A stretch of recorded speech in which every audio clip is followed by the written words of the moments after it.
All right, so what should be done next? Donald Trump, if he survives to inauguration, will be inaugurated as the president of the United States. So what do I want to see done?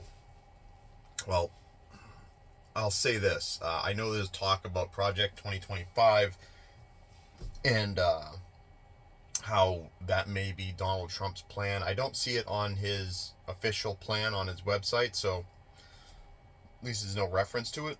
So I'm not sure. That said, I've never read Project 2025 because there's a million think tanks out there putting a million plans out, and I don't need to read them all. Just because they happen to be conservative leaning think tanks doesn't mean I need to look at every half assed plan out there. But what I'll say is this: things I think should be done. A negotiation between Russia and Ukraine to end the hostilities. Um, Lots and lots of people have been killed unnecessarily in a war that we provoked through autistic and vain foreign policy. We did that. If you haven't looked into it, you really need to look into it. Between us and Boris Johnson, we 100% incited that fucking conflict. And the blood is on our hands. And the blood that's still being shed today is also on our hands. So that needs to come to a stop immediately. Look, in any negotiation, in any kind of a peace settlement, the goal is both sides walk away a little unhappy. That's how you know it's at least somewhat fair. Now, look, I have no love for Russia. I have no hate for Ukraine. But both sides are going to have to give a little bit to get this to stop. So that's one thing. The Palestine-Israel war. Look, I don't like what's going on over there. I think there's a lot of innocents being caught up in the conflict, and I think they're being caught up in the conflict due to the intentional actions of what was the PLO or Hezbollah, whatever you want to call it now. And, kind of the flippant attitude of a lot of Israeli soldiers on the ground. Let's be honest, there's only so much you can take, and you start, becoming a little inhuman. Both sides are doing it. So I think that negotiated settlement needs to happen. And I think that negotiated settlement is going to require like a DMZ around Israel, at least on that border. The Jordanians should probably start taking their people back and stop calling them Palestinians. But that's, look, I just think we shouldn't be involved in it. That's the bottom line there. It's not for me to say how those two groups of people should work out their problems, just that they should work out their problems, or we shouldn't be involved in it. We shouldn't be telling the Israelis what to do, and we also shouldn't be funding the Israelis. I'm sorry, I'm not anti-Israeli. I just don't see why we should be funding other people's wars. If it's a war we think needs to be fought, then I guess we should be fighting it, right? So there's that. We need to get the borders under control. Look, when your toilet is overflowing or your tub is overflowing, the first thing you do is cut off the supply of water. And then you start cleaning up the mess. So the first thing that needs to happen there is we need to seal the border. We're done with immigration for a while. All right? And then we need to figure out what the hell happened, where everyone is, who everyone is, and deport who needs to be deported. Now, the people who are here who are quote unquote good people, we're gonna ignore the fact that they broke the law to get into the country. All right? The people here that are good people, give them a fair shake, give them a good look, and if they pan out to be decent people who want to become an American and they want to go on a long journey of paperwork and paying money to become an American citizen, then we can talk about it.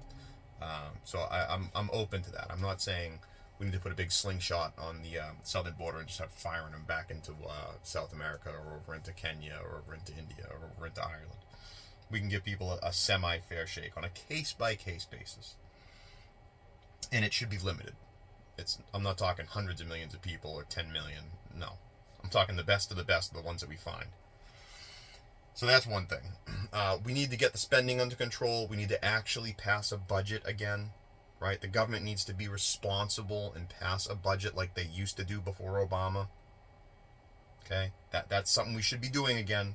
I find it insane that, these same organizations that will give you a credit score can run up $3 trillion in debt and look you in the eye and be like, man, that's crazy.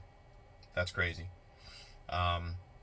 We need to shrink the size of government. Donald Trump has alluded to the idea that he would schedule the government and start firing all the bureaucrats. I know that was one thing that was mentioned in the Project 2025 thing, was the destruction of the Department of Education, which, hear me out, is a good thing. It's a good thing. The Department of Education has not improved education since its inception. It's only gotten worse. I mean, and why wouldn't it? Why do you think that bureaucrats 5,000 miles away know how to educate your kids better than the education specialists in your community or the teachers in your community? Why are they setting the standards down there? Possibly some of the dumbest, most corrupt people on earth are dictating to the entire country what the education standard is. And like I said, education has not improved since the inception of that organization in specific. Okay? There are a lot of bureaucratic appointments. And this is what the deep state is. You hear deep state, you think tinfoil hat, you think crazy right-wing nut job, right? The deep state is simply the collection of people who are in positions of power who have never been elected. They have the ability to write regulations, i.e. laws, and are not held to account, right? And that's done on purpose because congressmen and senators realized long ago that when they want an unpopular law passed and they pass it, they get held to account for it. So they create these institutions and then they appoint people and then they can say, oh, it wasn't me that passed that regulation law. It was Organization A. Blame them. And you have no recourse against them because they weren't elected, they were appointed. It's the same thing with the Supreme Court. You wonder why the Supreme Court has power all of a sudden? It's because they empowered it so they could shirk off their decision-making responsibilities onto someone who's not held to account. And they were perfectly happy to do that when they had a majority on the Supreme Court, the liberals. They were very, very happy with that. That was by their design. You wonder why the Supreme Court is the way it is now with the justice makeup it has. It's because Harry Reid nuked the filibuster, was warned not to do it, but because he thought he was secure and his party would, the Reich would last forever, he did it anyways. And it came back to bite him. This is why we have guardrails. So we need to replace these guardrails, put these guardrails back in place, and you're just going to have to live with the consequences of your past mistakes until it's time to seat new justices. I'm sorry. So we got foreign wars, economics. We need to get this inflation way down, way down. We need to start building and manufacturing things here. We need to start producing our own oil and fossil fuels here. And I'm talking drilling and refining here in the country. And, I know people think, well, it's dirty air, dirty water. No, look, you're trusting countries that don't really have an EPA to drill the oil up out of the ground, to refine the oil, to put it on tanker ships and cross the open ocean to bring it here, versus a country that has extremely strict EPA laws. Even if we neutered our EPA in half, even if we reduced it in its strength, scope, power, responsibility by half, it'd still be the most powerful EPA entity on the planet, by far. So we need to start producing our stuff here responsibly. And that's everything from oil to Band-Aids. If you weren't paying attention during COVID, when American companies producing materials in China tried to send those materials, masks and PPE and all that kind of stuff here to the United States, those ships got turned around on their way here by the Chinese government. We need to be producing here. So yeah, I think we do need to strip down the government. I think we need to kick power back out to the states. And I had a good conversation yesterday with someone who was rational. I'm not going to put names out there. Someone who was rational, well thought out, had concerns, and I understand why.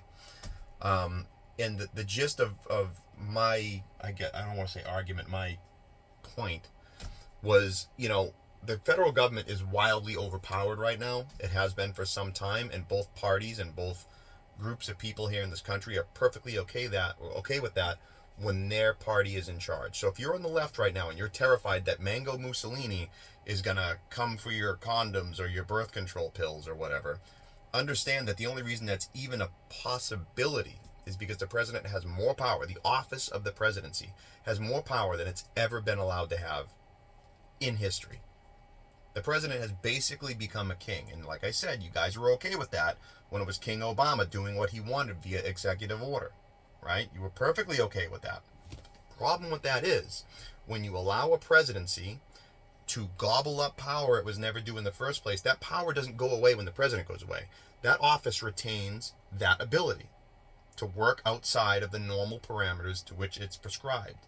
So what you're doing is you're creating a king and expecting that no king you don't like will ever wear the crown. And you're learning pretty quickly that that's not the case, right? So, yeah, we need to neuter the federal government. The federal government, you know, states' rights are a big thing. States' rights make living together possible, right? If the state I live in starts passing laws I don't like, then I can just move to a different state. I'd be upset. I wouldn't want to do it, but I could, right? I'd have that freedom, that ability. Whereas when the federal government is cramming down laws across all states equally, there's nowhere to escape, and that's where you get friction and tension. So let the states be individual and sovereign like they used to be. That solves all the problems. If you want to live in a wildly blue state, you know, abortion's up to age 12, you know, free money for everybody, free college, free, do it. Go nuts, knock yourself out. But you can't vampire off other states once your state collapses. Right? You can do it. You can live there. If you don't like that, then you can move to a state that's the exact opposite or something in between. That's the way it should be. That's how you bring down the tension. But, you know, the perfect analogy is it's like Lord of the Rings when, the little guy with the big feet. He's got the ring there and he's going to throw it in the lava and he changes his mind last minute, right? Or when the king before that, he's got the ring and he's going to throw it in the elves, like, throw it in the fire. He says no, and he walks out and keeps it. That's what both parties do, right? The ring is not supposed to be there. The ring is the threat. You can't use it, not effectively. Get rid of it. Like I said, it's like two people fighting over a knife, you know? And when my side gets the knife, I'm happy, and your side's afraid. And when your side gets the knife, I'm afraid, and your side's happy. And that's how we're going to do things. How about we just get rid of the knife? How about we take the threat out of the equation, and we can live happier that way? The only reason that's very difficult to do is because anytime you mention limiting the power of government, all of them, Republican and Democrat, don't want that to happen. Why would they allow you to limit their own power? They wouldn't. Of course they wouldn't. It's their power, right? It's their prestige. It's the reason why K Street exists. So they can go into government, they can get a congressional job, right? They can get out and become a lobbyist, working on K Street. They know the system. I'm telling you, a lot of people think that, you know, their political party is like their team and they need to support it. Your political parties, all of them, left and right, they are your employees. They work for you. You shouldn't defend them when they fuck up, left or right. When they fuck up, call them out. They work for you. Fire them. They're not on your team. It's like WWF. It's like Hulk Hogan and Macho Man Randy Savage coming out on stage being like, I'm gonna rip his head off, brother. And then they go back behind the curtain and they're fucking drinking margaritas and having a good time while we're out here slap fighting like retards at a Red Box. Anyways, that's all I got. That's what I think should happen. If Donald Trump can get 1/10 of that accomplished, I'd be amazed. And one other thing before I quit this ramble. All the people that weaponized the DOJ, and they did, and if you deny it simply because you haven't looked into it, they did. The DOJ was weaponized, and it was weaponized under Obama, and it's only gotten worse. Okay? All these people that weaponized the DOJ, they need to be charged and prosecuted. All the people who ran these fake prosecutions against Donald Trump, investigations need to take place. The 1,500 J6 arrests, these people have been in prison without charge or trial for years. All the people responsible for that, they need to go to trial. Absolutely. And it's not revenge, it's justice. Okay? We allowed the Democrats, hear me out, people on the left that allowed the Democrats to do things that whether they really wanted to admit it out loud or not, knew was kind of fucking fishy. Right? They knew it. Right? Remember the document scandal that Trump got charged for, but Biden didn't get charged for? If you're going to look me in the face and say that was on the up and up, then it's not worth even speaking to you because you're disingenuous or you're lying or you're just too dumb to talk to. Obviously, the justice system was weaponized. Obviously, someone took the blindfold off and selected targets. That can't be allowed to stand. We cannot have a two-tiered justice system. So, yeah, I do think justice is due, and you may call it revenge. Fine, don't care, but it does need to take place. Anyways, that's all I got. What is today? Wednesday?